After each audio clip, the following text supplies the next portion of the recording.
Running a team can be difficult. Major League Baseball sends you a list in the beginning of the season. It goes to your marketing people. It goes to your general manager and your team president. It's a list of the holidays that Major League Baseball will be celebrating. So there's Jackie Robinson Day, there's Roberto Clemente Day, there's Father's Day, there's Mother's Day, there's Opening Day, there's Closing Day, and there's different rules. There's Memorial Day, wear the camouflage. There's different rules for each holiday during the season. Different uniforms, different hats. You get from New Era, who is the cap maker, a piece of paper that shows what your hats are going to be for each of the specific days, where the ribbons are going to be, what it's going to look like. Baseball, like other leagues and other companies, are celebrating Pride Month this month. They're all changing their logos on Twitter and social media. It always makes me smile. I love it, right?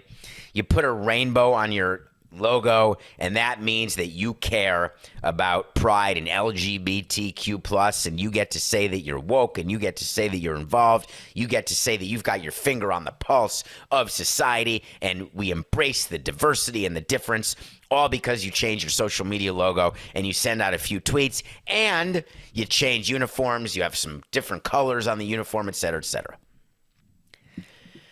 So what we had to do every spring training is we would have to go to the players and we would say, here's what's happening. We'll remind you again as it's coming, but there's going to be different hats for this particular day. And we'd know, like Christian Yelich had a brother in the military. Tom Kohler had a father in the military. So there are a bunch of players who were interested in certain things we were doing, that baseball was doing, certain players that didn't care about things that we were doing. And we would sort of try to take attendance and the pulse of what was happening.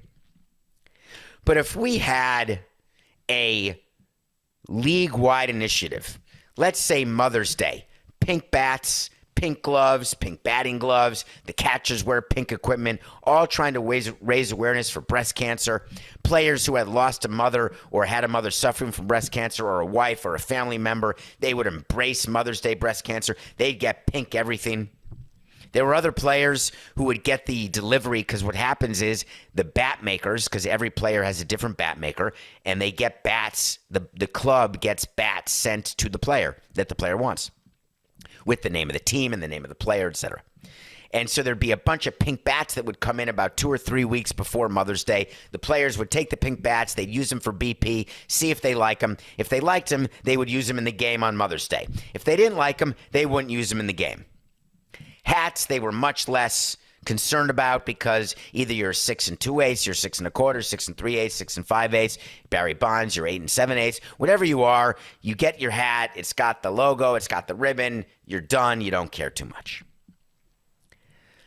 When it's your equipment, our view as a team was, you don't need to use any equipment you don't want to need because we're trying to win games.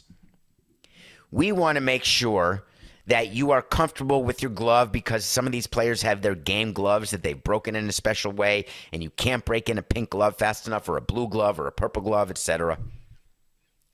If you know you want to use a glove at a certain time, some players start breaking it in, and there's a machine in every clubhouse that, remember when I was a kid, I used to break in my glove by tying string around it, putting a ball in it, and sleeping on it under my mattress, like waiting for the tooth fairy. And every morning I'd open it, and then you oil it, and then you close it again, put it back under the mattress. Every clubhouse now has a glove break-in machine. It's the craziest machine ever. It's like quick break-in of the glove. It's like a machine that pounds the glove 1,000,000 times and folds it, and then the player takes it, and then they have a catch with it, and then they use it, then they oil it their own way, and then they use it again. Everyone's got a system.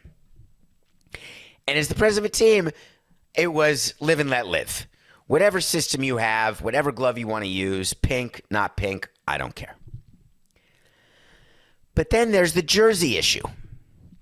The jersey issue is when we get jerseys given to us by, whether it was Majestic, then it was Nike. It was going to be Under Armour for a hot minute, but it's back to be Nike.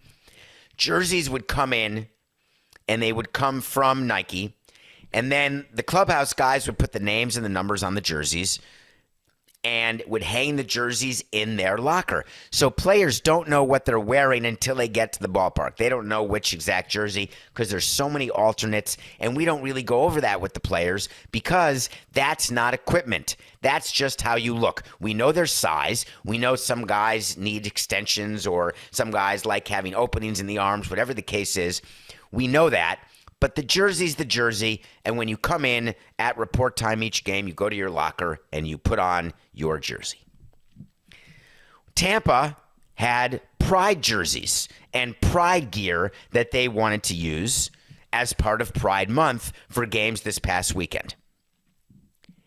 5 pitchers went public saying, we will not wear the pride jerseys. We do not believe in that lifestyle. We are men of faith. These are 5 religious pitchers who believe that Jesus apparently doesn't like gay people. You can't be gay if you like Jesus. But these same players, and Jason Adam, one of the pitchers, was really the spokesman, said, I know this is a tough stand to take. And what he didn't say parenthetically is, and likely there's someone gay in our clubhouse. So I want to be very clear that all people are welcome. We love you. We welcome you. But when we put it on our bodies, he said, that means that we're endorsing the lifestyle. We're not looking down on your lifestyle, he continued. We understand that you live differently. But we're not going to encourage something that Jesus said you shouldn't do. Jesus told us to abstain from that behavior, just like he told us to abstain from premarital sex. Certainly you abstain from same-sex sex. So we cannot be looked at as being tolerant of it as it relates to wearing it. But we're tolerant of it as it relates to talking about it. So here's my question. You just drew attention to the fact that you have a belief that is not inclusive.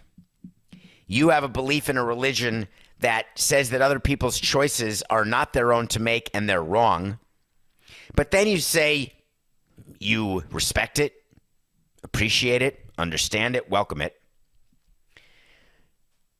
Don't you think if you would just put on the jersey and then taken the jersey off at the end of the game and not said a word, that maybe that's what Jesus would want you to do?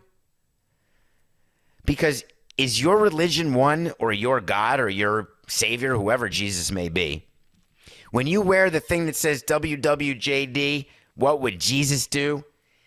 He wants you to draw attention to the fact that you believe that your way of life is better than someone else's way of life and that their choices are their choices, but they're wrong. As president of the team, I'd like to tell you that I wouldn't have allowed it, but I'd be lying.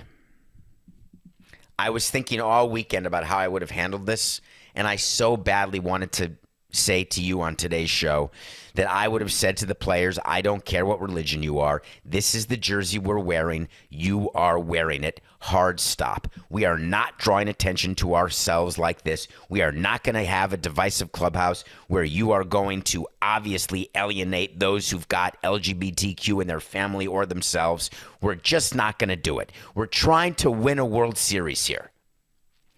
That is what, in my mind, I would say. Do you know in the movies when it's what's real versus what you think is real?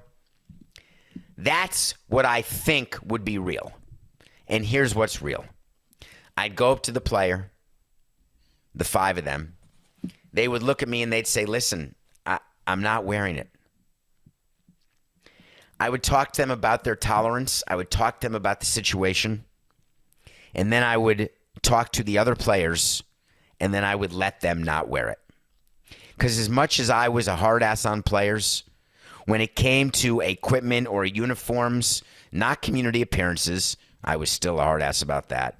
Not certain issues regarding being on time and other things that we needed from the players, not negotiating their contracts. But when it came to respecting other people's views, even when they were different than mine, I had a very hard time, just as I do on this show. I don't tell you what to think. I don't need you to agree with me. But I have a hard time telling you that you have to do it the way I do it. So I understand Kevin Cash's position.